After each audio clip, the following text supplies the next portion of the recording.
मैं भी चाहता हूँ ये व्रत तुम ही करो। मुझे पता है तुम इस व्रत को बहुत अच्छी तरह से करोगी। देव सर, ये व्रत घर की बड़ी बहू पूरा करे या छोटी बहू, क्या फर्क पड़े है?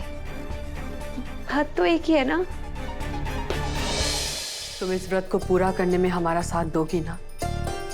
अब हमारे सुहाग की जिंदगी तुम्हारे हाथ पर टिकी है बेटा। मासा पापा सा के लिए मुझसे जो बन पड़े वो कम है, लेकिन अगर मैं ये व्रत पूरा नहीं कर पाई तो, अगर मुझसे कोई चूक हो गई तो मैं जिंदगी भर अपने आप को माफ नहीं कर पाऊंगी। दिव्या, हमारे को लागे कि शायद दिव्या मैडम घबरा रही हैं कि व्रत में उनसे कोई भूल ना हो जावे। देवी हुकुम कि मैं ये व्रत पूरा कर सकूं। मैं आपसे वादा करती हूँ कि मैं ये व्रत का पालन पूरी निष्ठा से करूंगी। दिव्या, जवाब दो हमें। क्या ये व्रत पूरा करने में तुम हमारी मदद करोगी?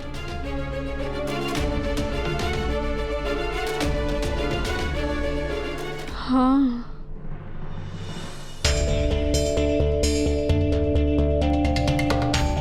गुरुजी तैयारियां कर रहे हैं। व्रत कल सुबह शुरू होगा। हमें सा के लिए ये जंग जीतनी ही होगी।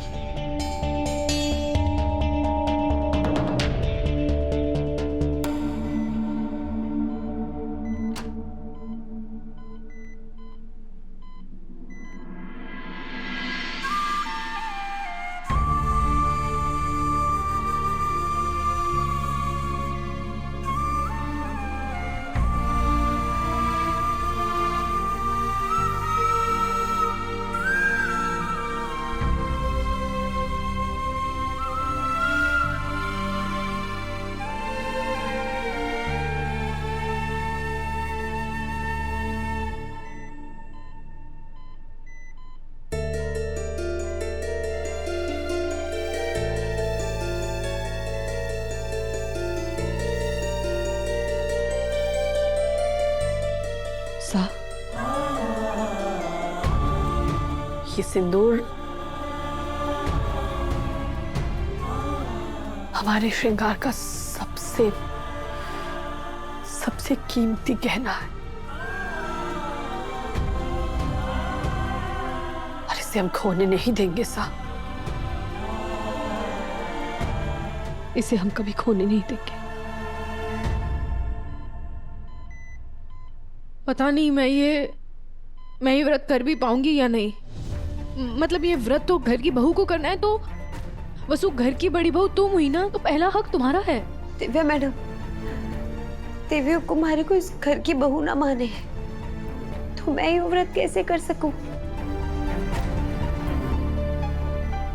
लेकिन पापा सब तो मानते हैं ना, और ये व्रत उन्हीं के लिए। तो मैं भी चाहता हूँ ये व्रत तुम ही करो। मुझे पता है तुम इस व्रत को बहुत अच्छी तरह से करोगी। देव सर, ये व्रत घर की बड़ी बहू पूरा करे या छोटी बहू, क्या फर्क पड़े है? बात तो एक ही है ना।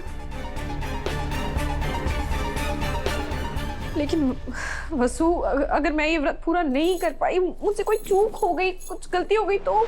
दिव्या मैडम, ऐसे मत बोलिए।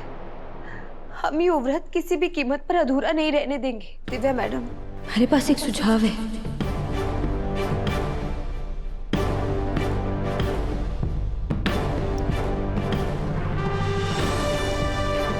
दिव्या मैडम, आप बिल्कुल भी चिंता मत कीजिए। हम ये व्रत पूरा करके रहेंगे और बड़े हुकुम जल्द से जल्द ठीक हो जाएंगे।